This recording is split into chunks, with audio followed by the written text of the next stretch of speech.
சின்ன பிள்ளையா இருக்கிற வரைக்கும், அதாவது மேட்டரை புரிஞ்சுக்காத வரை. இப்போ நீங்க புரிஞ்சுக்கிட்டீங்க. நான் சொல்றேன், இனிமே உங்க வாழ்க்கையில வித்தியாசம் இருக்கும் இருக்கும் இருக்கும் இருக்கும். உங்களுக்கும் மற்றவர்களுக்கும் வித்தியாசம் இருக்கும். எனக்கும் என்னுடைய ஆரோக்கியத்துக்கு மற்றவர்களுக்கு வித்தியாசம் இருக்கும். ஏனென்றால் நான் அதிகாரமுடையவன், அதிகாரி எல்லாவற்றுக்கும் சொந்தக்காரன்.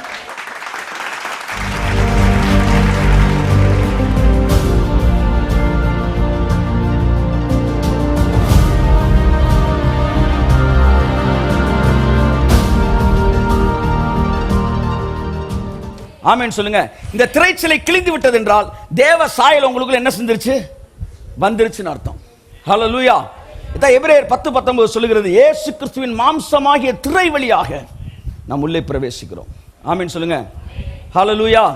அப்ப மனதிலே நீங்கள் அறிவுடையவர்களாக இருந்தால், ஆத்துமால நீங்க அறிவுடையவர்களாக இருந்தா நீங்க என்ன ஆயிட்டீங்க? தேவனுடைய சாயல் ஆயிட்டீங்க. அவ்வளவுதான். எபேசியர் 4:18 வாசிங்க. அவர்கள் புத்தியில் அந்தகாரப்பட்டு, அவர்கள் புத்தியிலே அந்தகாரப்பட்டு, தங்கள் இருதய கடினத்தினால், தங்கள் இருதய கடினத்தினால், தங்களில் இருக்கும் அறியாமையினாலே, தங்களில் இருக்கும் அறியாமையினாலே, அண்டர்லைன் தி வேர்ட். எதனால? எல்லாம் சொல்லுங்க. அறியாமையினாலே தேவனுடைய ஜீவனுக்கு, தேவனுடைய ஜீவனுக்கு அந்நியராய் இருந்து, அந்நியராய் இருக்கிறார்கள். தேவனுடைய ஜீவன் நமக்கு இல்ல, அந்நியரா இருக்கிறான். ஆனா ரட்சிக்கப்பட்டு தான் இருக்கிறான், ஜீவனே இல்லாம இருக்கிறான். அப்படியே உட்கார்ந்து ஜீவன் இல்ல. எதனால ஜீவன் இல்லையா? ஜெபிக்காதனால ஜீவன் இல்லையா? சொல்லுங்க. தங்களுக்குள் இருக்கும் அறியாமையினாலே தேவனுடைய ஜீவனுக்கு. தேவனுடைய ஜீவன் என்ன தெரியுமா? ஜீவன் என்ன?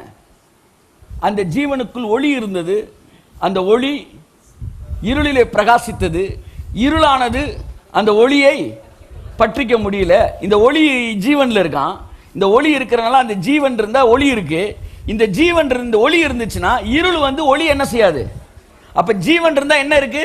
ஒளி இருக்கு. எல்லாம் சொல்லுங்க. ஜீவன் இருந்தா ஒளி இருந்தா ஜீவன் இருக்கு. இப்ப இந்த ஒளி இருந்தா இருள் அந்த ஒளி என்ன செய்யாது. சரி, அப்ப இந்த ஒளி உள்ள இருந்தா நல்லா கவனிங்க, வியாதி என்கிற இருள் இந்த ஒளியை பற்றி கொள்ள முடியாது. கரங்களை தட்டி கர்த்தரை சொல்லுவோம். வறுமை என்கிற இருள் இந்த ஒளியை பற்றி கொள்ள, பிசாசின் எண்ணங்கள் என்கிற இருள் இந்த ஒளியை பற்றி கொள்ள, இருளானது அந்த ஒளியை பற்றி கொள்ள முடியாது. ஏனென்றால் அந்த ஒளியிலே ஜீவன் இருக்கிறது. ஆனால் ஜனங்களோ தங்களுக்கு உண்டான அறியாமையினாலே இந்த ஜீவனுக்கு அந்நியராய் இருக்கிறார்கள். ரட்சிக்கப்பட்டிருக்கிறான், ஆனா அவன் பையில ரூபா இருக்குன்னு அவனுக்கே தெரியவில்லை. தெரியவில்லை. உட்கார்ந்து இருக்கிறீங்க, டிக்கெட்டு செக் பண்ணிட்டு தான் வரணும். நீங்க டிக்கெட் எடுத்தீங்க, ஆனா டிக்கெட் என்ன செஞ்சிட்டீங்க? தொலைச்சிட்டீங்க. ஆனா செக் பண்ற இடத்துல கூட்டத்துக்குள்ள சரியா கவனிக்காம உங்களை உள்ள விட்டாங்க. நீங்க உட்காந்துட்டீங்க. என்னதான் உள்ள வந்தாலும் உங்க மனசு என்ன இருக்கும்? பயந்துருக்கு. எந்த நேரம் திடீர்னு டிக்கெட் எடுன்றாங்களோ அப்படின்னு யோசிச்சுக்கிட்டே இருக்கீங்க. திடீர்னு நீங்க நினைச்ச மாதிரி ஒருத்தர் வந்து இப்ப எல்லாரும் உங்க டிக்கெட்டை கையில் எடுத்து வச்சுக்காங்க, திடீர்னு யாரும் கேட்டாங்கன்னா கொடுங்கன்னு. நீ எப்படி தான் உட்காந்துருப்பீங்க? பயந்து தான் உட்காந்துருப்பீங்க. நீங்களும் அந்த பயந்து இருக்கிற நேரத்தையும் தேடிக்கிட்டே இருக்கீங்க. திடீர்னு கையை விடுறீங்க, பேக்கில் பார்க்க டிக்கெட் மாதிரி வெளியே எடுத்தா டிக்கெட்டுன்னு பார்த்த உடனே திரும்ப எப்படி ஆயிடுவீங்க? நீங்க வந்துடும், உங்களுக்குள்ள ஜீவன் வந்துடும். கை தட்டு வந்தவருக்கு. ஹல்லேலூயா. இப்ப இதுக்கு முன்னாடி டிக்கெட் உங்கள்ட்ட தான் இருந்துச்சு, ஆனா உங்கள்ட்ட ஜீவன் இல்லை. இப்ப டிக்கெட் உங்கள்ட்ட இருக்கு.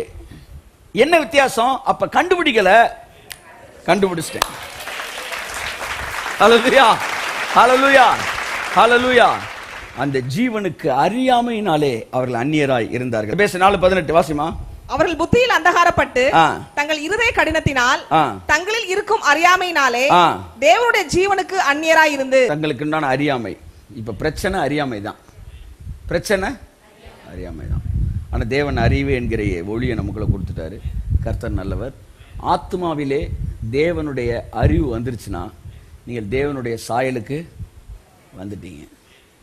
ஸோ சாயல் என்பது நீங்கள் ஜெபித்து வாங்குவது அல்லது உபவாசித்து வாங்குவது, கடினமாய் உங்களை மாற்றி வாங்குவது அல்ல.